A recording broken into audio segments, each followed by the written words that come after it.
हे hello one, कैसे आप सभी लोग। आई होप मेरे सारे भाई बहन सारे तो बढ़िया नहीं होंगे, क्योंकि भैया मार्केट का मौसम वापस से बिगड़ गया है और बिटकॉइन कल तक जहां हमें $63,000 के आसपास चलता हुआ देखने को मिल रहा था, आज फिसल कर 59,500 के आसपास चल रहा है अभी जब मैं इस वीडियो को रिकॉर्ड कर रहा हूं। कल हमने एक छोटी लॉन्ग पोजीशन भी ओपन करी थी, वो थोड़ी अभी नेगेटिव में चल रही है। तो अभी मैं क्या कर रहा हूं, क्या आपको करना चाहिए, क्या मार्केट का सिनेरियो दिख रहा है और मार्केट की जो भी लेटेस्ट अपडेट्स आई है, वजरेक्स की अपडेट आई है, वो सब कुछ चीजें आज के इस वीडियो में आपके साथ डिस्कस करूंगा। तो मेरे भाई, अगर आप इस चैनल पर पहली बार विजिट कर रहे हो तो बिना ज्यादा सोचे समझे हमारे इस चैनल को सब्सक्राइब कर देना, क्योंकि मार्केट से आने वाली सारी कॉम्प्लिकेटेड, सारी अर्जेंट अपडेट में सबसे आसान शब्दों में इस चैनल पर आपको समझाने की कोशिश करता हूं। और चैनल सब्सक्राइब करने के बाद में मेरे टेलीग्राम को भी ज्वाइन कर लेना, क्योंकि यहां पर ही मैं मार्केट से आने वाली सारी इमरजेंसी और अपडेट शेयर करता रहता हूं। इसका लिंक आपको वीडियो के डिस्क्रिप्शन बॉक्स में मिल जाएगा, तो जाके तुरंत ज्वाइन कर लो।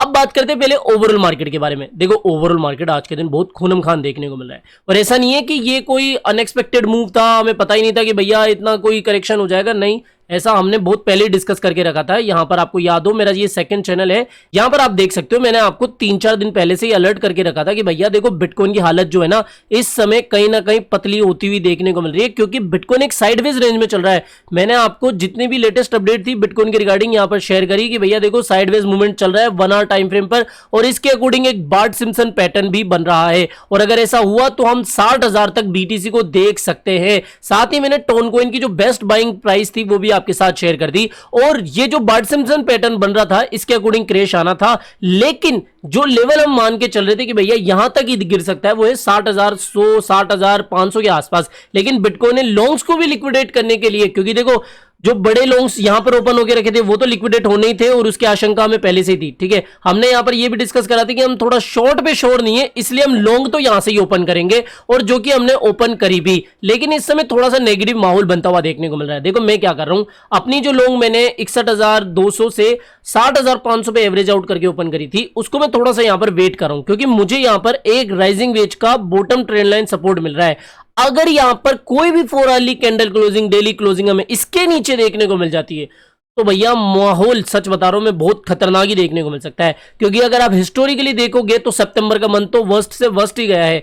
यानी कि अगस्त में जो आपने ये खूनम खान माहौल देखा ना, ये इतनी बड़ी गिरावट, ये तो एक नमूना था, और इसके बाद में आगे एक बड़ी गिरावट। लेकिन देखो, हिस्ट्री में पहले भी ऐसा भी देखा गया है कि अगस्त का मंथ थोड़ा सा साइडवेज या कुछ बार हमें पंप करता हुआ देखने को भी मिला है। तो यहां पर एकदम से ऐसा नहीं है कि श्योरली कि भैया 100% लिख के ले लो कि सितंबर का मंथ अब तो क्रैश वाला ही होगा, ऐसा भी नहीं है। ठीक है, लेकिन यहां पर जो भी ये चीज है ना, मैं इसी का वेट कर रहा हूं कि बिटकॉइन या तो इधर से ही थोड़ा सा पंप करे, और हमारा जो लॉन्ग हमने ओपन करा है वो प्रॉफिट में चल जाए, 61,000 62,000 तक भी आ जाए तो प्रॉफिट बुक कर ले। इस समय सिर्फ आप 2% के लॉस पे हो। जैसे कि मैंने आपको कहा था कि ये 100 250 ये वाले तो यूज करो ही मत, ये गैम्बलिंग नहीं हो रही। तो अगर आपने लॉन्ग ओपन करी होगी तो अभी भी आप 5 7 10% के लॉस पे ही हो, इतना कोई घबराने वाली बात नहीं है। ठीक है, तो मैं यहाँ पर वेट एंड वॉच की सिचुएशन पे हूं। अब भैया टेलीग्राम की जो ब्लॉकचेन है ना, वो काफी घंटों से बंद हुई पड़ी थी। यहाँ पर जो नए ब्लॉक्स थे वो भी हमें फॉर्म होते हुए नहीं दिख रहे थे, यानी कि नए ब्लॉक जनरेट होते हुए नहीं दिख रहे थे, और इसकी वजह से जो बाइनेंस और बाइबिट जैसे बड़े एक्सचेंज है उन्होंने इसकी ट्रेडिंग भी हाल्ट कर दी थी। और यहाँ पर अभी तक जो इसके रिप्रेजेंटेटिव है, जो ब्लॉकचेन के रिप्रेजेंटेटिव है, उन्होंने कुछ भी कमेंट नहीं करा है कि भैया ये क्यों हुआ है, किस तरीके से हुआ है। लेकिन मुझे ऐसा लगता है जब तक आप इस वीडियो को देख रहे होंगे शायद न्यू ब्लॉक जनरेट होना शुरू हो जाएंगे। तो जो ब्लॉक अभी बंद हुए पड़े हैं, जो नई जनरेट हो रहे हैं, शायद वो थोड़े समय के बाद में वापस से जनरेट होते हुए दिख जाएंगे।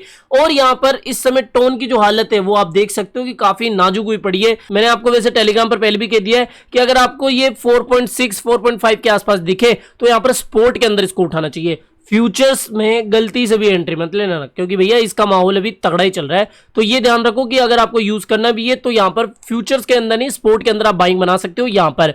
और टेलीग्राम की तो ये अपडेट समझ में आ गई होगी। इसके अलावा देखो, इस समय ग्लोबली प्रेशर डाला जा रहा है, जितने बड़े सेलिब्रिटीज है, मतलब जो बिलियनर सेलिब्रिटीज है, जैसे इलॉन मस्क, विटालिक बुटेरिन वगैरह, ये भी थोड़ा सरकार को अभी रिक्वेस्ट कर रहे हैं कि जो टेलीग्राम के फाउंडर है उनको जल्द से जल्द रिहा कर दिया जाए। तो यहाँ पर ये बात हो गई। इसके अलावा अगर हम वजरेक्स केस से जुड़ी हुई अपडेट के बारे में बात करें, देखो जो लेटेस्ट अपडेट थी वो मैंने आपको बता दी, लेकिन अभी काफी मीडिया रिपोर्ट्स में इनकी ओनरशिप के ऊपर सवाल उठाए जा रहे हैं कि भैया ये हो क्या रहा है। हाल ही में जो हमारे पुष्पेंद्र भैया हैं, उन्होंने ट्विटर पे इनसे पूछा था कि भैया अगर आपने ये पहले ही कह दिया है कि हमारे कंट्रोल में या फिर हमारी ओनरशिप नहीं है वजरेक्स के ऊपर, हमने तो 2019 में ही सेल कर दिया था इसको बाइनेंस के ऊपर, तो फिर आप रिप्लाई क्यों कर रहे हो या फिर आप हमारे ये सारी चीजें क्यों कर रहे हो, ठीक है। तो इसी के जवाब में जो निश्चल शेट्टी जी है उन्होंने ये कहा कि सब अभी हम उनकी तरफ से यानी कि बाइनेंस वालों की तरफ से इस चीज के ऊपर हम ध्यान दे रहे हैं कि वापस से प्लेटफॉर्म चालू हो जाए और जो भी प्रॉब्लम है वो रिजोल्व हो जाए। तो बेसिकली इन्होंने घुमा फिरा के ये कहा कि अभी हम इनकी तरफ से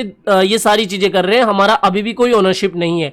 अब भगवान जाने कि भैया कौन सच बोल रहा है कौन नहीं, सीजे की तरफ से या फिर बाइनेंस की तरफ से इसके बारे में कोई कमेंट नहीं है। लेकिन जो पूछा गया था पुष्पेंद्र भैया के द्वारा सवाल, उसके जवाब में उन्होंने ये जवाब दिया, ठीक है।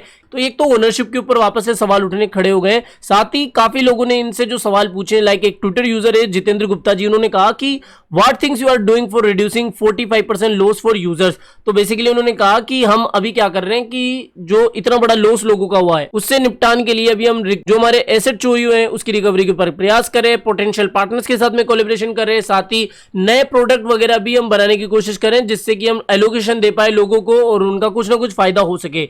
बेसिकली ये इस तरीके से कुछ करने जा रहे हैं। और बाकी देखो बहुत सारे इन्होंने क्वेश्चंस के आंसर दिए जो कि मुझे इतने खास लगे नहीं। आप तो ये समझो कि भैया वज्रेक्स का मसला बहुत जल्दी सोल्व होने वाला नहीं है, जो मैंने आपको पिछले कुछ वीडियोस में कहा भी है। और अब तो ये ओनरशिप का भी सवाल, तो ये बातों की वज्रेक्स के बारे में। इसके अलावा देखो मेरे भाई थोड़ा सा है ना इसका माहौल गर्म ही चल रहा है। तो अभी नेक्स्ट सपोर्ट कौन सा बनेगा, यहाँ पर 56,800 के आसपास, ठीक है। फिलहाल तो देखो बिटकॉइन डेली टाइम फ्रेम पर एक सपोर्ट पा रहा है। अब देखो फिलहाल तो बिटकॉइन हमारे इस सपोर्ट के ऊपर बैठा हुआ है। लेट्स सी, आई होप कि हमारा ये जो ट्रेड ओपन होकर रखा है, देखो काफी लोग तो बात भी नहीं करते, कम से कम हम बात तो करते ना, तो ये चीज भी है। तो आई होप कि आज का वीडियो आपको पसंद आया होगा। तो वीडियो पसंद आया हो तो डेफिनेटली वीडियो को लाइक करना है, चैनल आप ही के काम का तो चैनल को भी सब्सक्राइब करके लेना है। मिलते हैं जल्दी नई अपडेट के साथ, टिल देन जय हिंद जय भारत।